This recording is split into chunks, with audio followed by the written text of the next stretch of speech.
বিশ্বকাপের হতাশা কাটাতে শুরু হলো অদম্য বাংলাদেশ টি-20 কাপ। মিরপুরে প্রথম ম্যাচে আকবর আলীর দুরন্ত একাদশকে 6 উইকেটে হারিয়ে উড়ন্ত সূচনা করেছে লিটন দাসের ধূমকেতু একাদশ।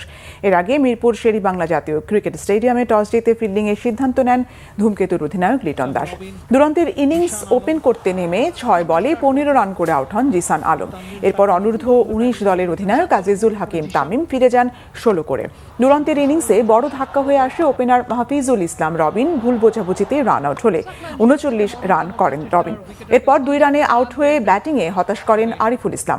অধিনায়ক আকবর আলী 10 বলে 18 করে রিশাদের শিকার হন। এর শেষ দিকে এস.এম. মেহরাব 15, মাহিদুল ইসলাম অঙ্কন 5, জাওয়াদ আবরার 10 ও রাকিবুল 0 রানে ফিরে গেলে 143 রানে অল আউট হয় দুরন্ত একাদশ।